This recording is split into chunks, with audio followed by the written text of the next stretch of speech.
Il n'y a pas de... Bonjour, vous allez bien? Thomas Sankara, capitaine de 35 ans. Président de la Haute-Volta, il a pris le pouvoir par un coup d'État le 4 août 1983.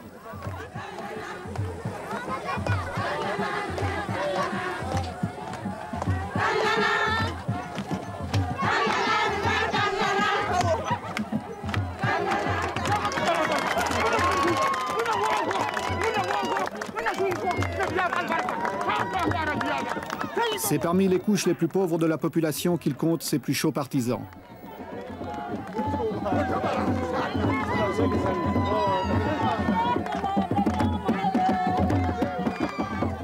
Malgré son jeune âge, son engagement politique n'est pas récent. En 1980, il est secrétaire d'État à l'information sous l'avant-dernier régime avant de démissionner. Puis, participant au coup d'État du dernier président, le commandant médecin Jean-Baptiste Ouédraogo, il devient Premier ministre, est arrêté, libéré et fait le coup d'État. Sitôt au pouvoir, il veut galvaniser les foules en utilisant un langage où le slogan incantatoire tente de faire passer les mots d'ordre. Chacun doit se convaincre que c'est un changement révolutionnaire.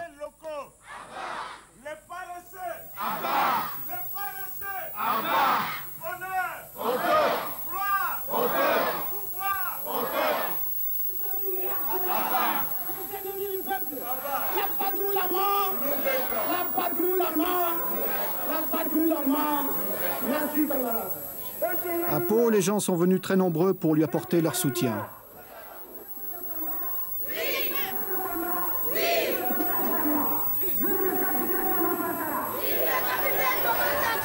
Camarades, il faut enterrer tous les ennemis du peuple. Il faut enterrer tous les défauts qui empêchent le peuple de se libérer, qui empêchent le peuple de construire son bonheur. Si depuis 20 ans, chaque week-end, les femmes puisaient de l'eau comme elles le font, il y a longtemps que nous aurions rempli 20 barrages à Pau. Le pays n'est pas pauvre. Au contraire, il y a des ressources. En vous mettant au travail pour construire ces 20 villas, en vous mettant à la tâche, vous avez décidé de vous prouver à vous-même que vous êtes capable de transformer la réalité de cette ville de Pau. En effet, vous pouvez la transformer, cette réalité. Mais pour cela, il faut bannir de vos rangs les paresseux. Ceux qui ne veulent pas travailler. Il faut bannir de vos rangs les féodaux, les équilibristes. Ceux qui croient que ce chantier est pour eux l'occasion de devenir de petits patrons pour les élections futures. Tous ces gens, tout cela, il faut les mettre de côté. Il faut bannir de vos rangs les maris qui n'autorisent pas leurs femmes à aller sur les chantiers. Camarades, les mauvais maris, les mauvais maris, les paresseux, les voleurs, les maris réactionnaires, les petits patrons, les grands patrons, les détourneurs de fonds, les voleurs,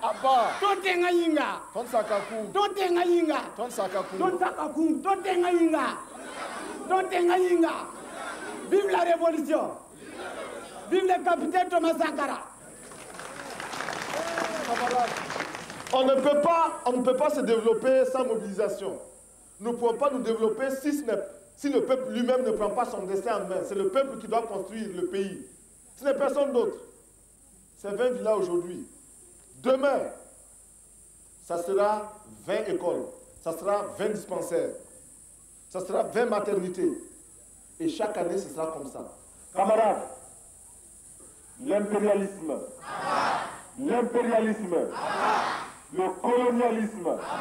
le néocolonialisme, le fantocisme, les voleurs, les paresseux, les détourneurs, les magouilleurs. Chaque province doit construire en effet 20 maisons pour les fonctionnaires d'ici le 4 août, les loyers étant ensuite utilisés pour les biens d'équipement. Les briques sont faites par la population avec du banco et très peu de ciment. L'État, lui, fournit le matériel.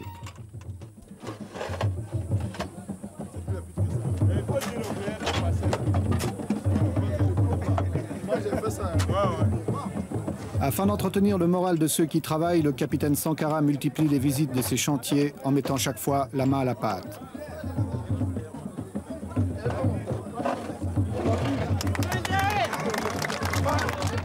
Il aime à montrer l'exemple, il affectionne les gestes symboliques. Il est en train de se créer un personnage à la fois séducteur et menaçant. Son style, son souci du moindre détail, son attention à chaque chose, son engagement étonne et lui attire un certain nombre de sympathies. Il ne faut pas que ça piétine, quoi. L'approvisionnement doit être rapide. Maintenant, il faut penser à la toiture. Voilà, déjà. Il faut déjà penser à la toiture. Il vaut mieux qu'ils aient leurs matériaux ici. Bon, n'oubliez pas de créer beaucoup d'espaces verts. Surtout le long de la route, là. Beaucoup d'espaces verts, des fleurs, des petits bancs. Si vous êtes ici, faites des petits bancs en béton, là. Des bancs publics. À la tête des chantiers du 4 août, il a mis des gens considérés comme peu favorables à son régime. Ceux-ci sont ainsi mis à l'épreuve. C'est une dernière chance qui leur est offerte de s'intégrer. Le chef de chantier, c'est le camarade Traoré. C'est un ingénieur agronome, c'est ça, hein? Oui, c'est ça. Bon, alors un ingénieur agronome qui est mis sur ce chantier-là pour participer activement, concrètement à la révolution. Et pourquoi est-ce qu'on l'a choisi, lui? Mais comme la révolution n'exclut personne, mais donne à chacun la possibilité de se faire ou de se refaire, eh bien, lui est envoyé sur ce chantier-là. Mais voilà, il vit en parfaite harmonie avec le peuple militant de Pau, qui l'accepte, qui le suit et qui exécute ses mots d'ordre. Preuve qu'il intègre correctement la révolution et c'est effectivement un camarade. Monsieur le Président, est-ce que vous pensez que cet enthousiasme va durer longtemps?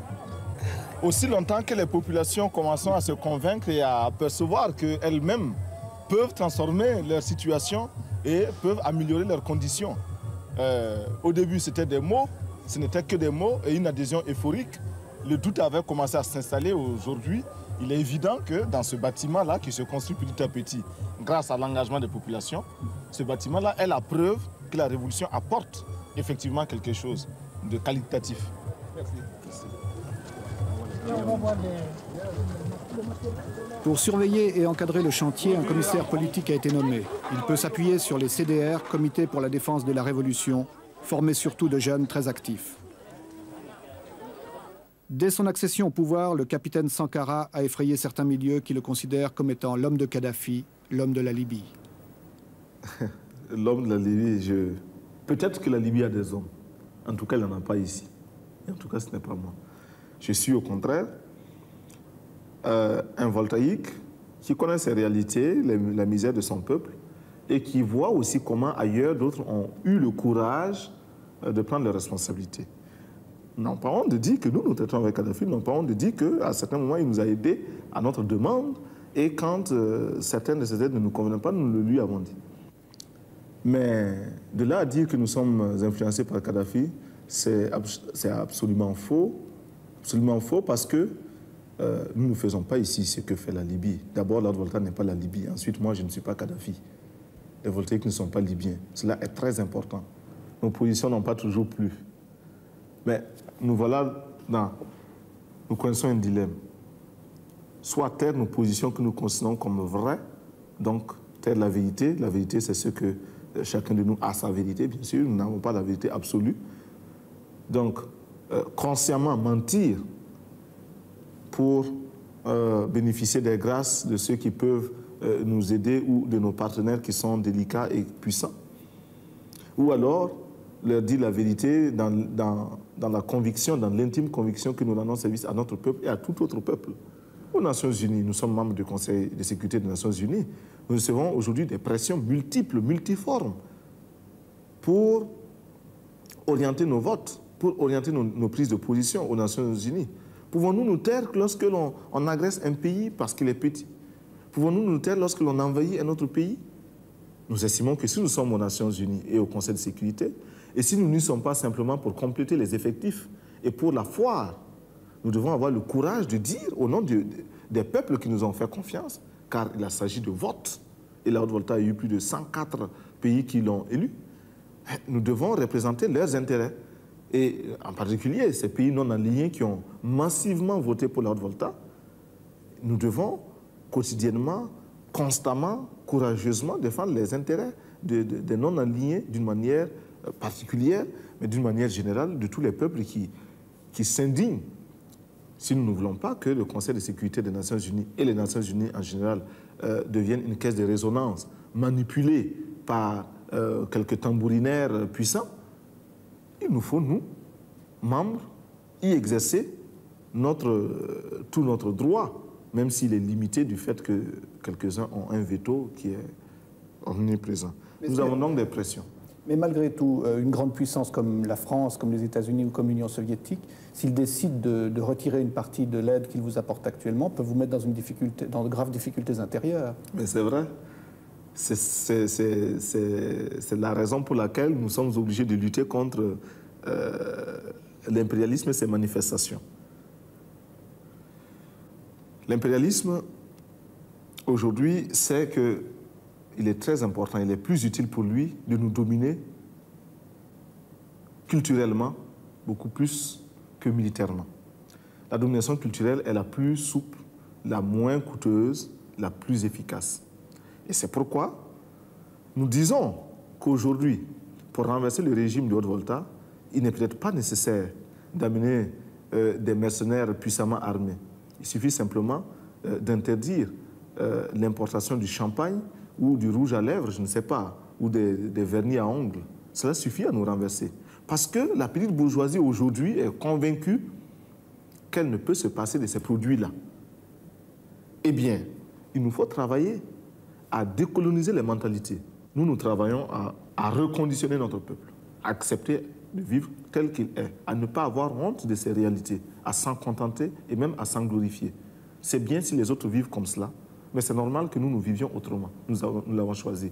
Ils n'ont pas hésité à dire à d'autres pays, par exemple l'Union soviétique, que nous refusions une aide de l'Union soviétique qui n'était pas, de notre point de vue, à la hauteur de notre attente.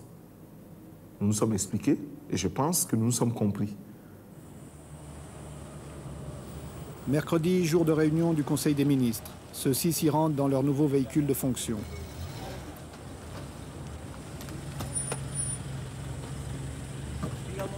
En effet, là aussi, pour montrer qu'on veut rompre avec d'anciennes habitudes, d'anciens privilèges, les Mercedes, symbole du pouvoir utilisé par les précédents régimes, ont été remplacés par des R5. Il s'agit de frapper par des mesures spectaculaires. Le président a même décidé de faire de la Cadillac décapotable de son prédécesseur l'objet d'une tombola nationale. Ainsi, celui qui l'aura gagné pourra-t-il l'utiliser sans être soupçonné d'enrichissement illicite. Outre le capitaine Sankara, l'équipe gouvernementale est composée de militaires et de civils. Tous doivent avoir un engagement total et en particulier multiplier les contacts dans le pays.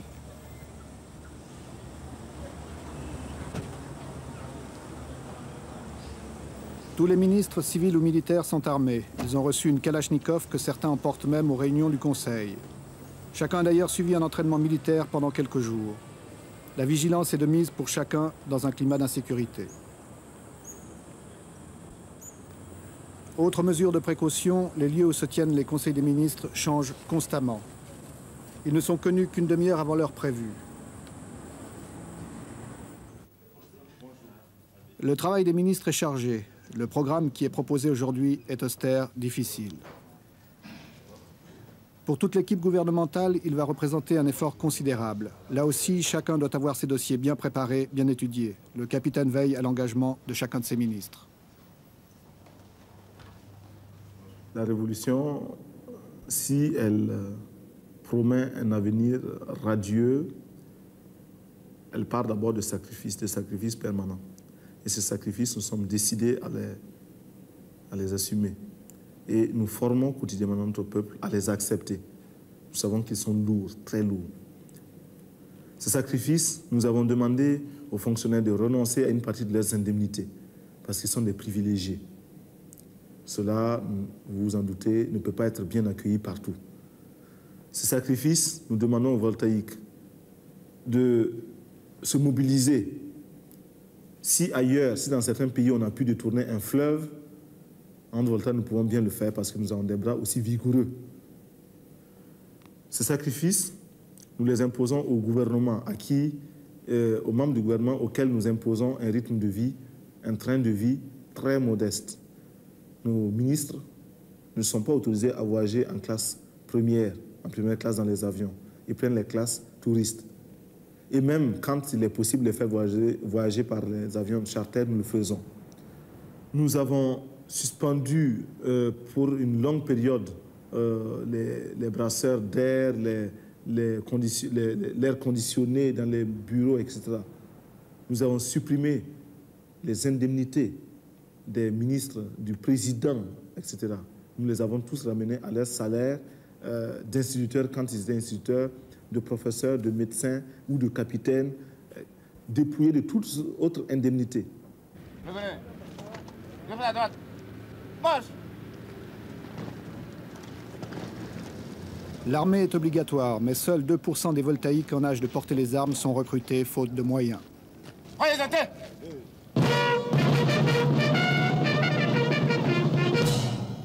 En Haute-Volta, c'est une chance et un privilège comme ailleurs en Afrique que de devenir soldat. Cela assure du travail et un salaire garanti.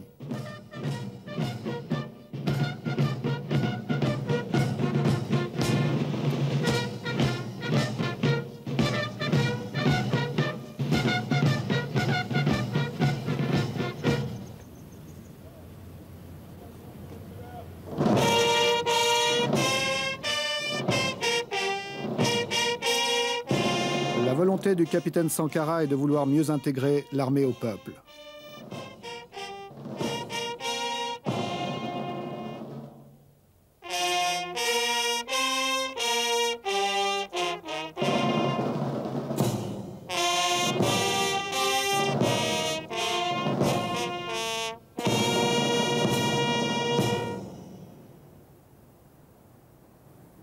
Nous avons donc nous refaisons notre service national. Au lieu de 18 mois, il sera maintenant de 12 mois.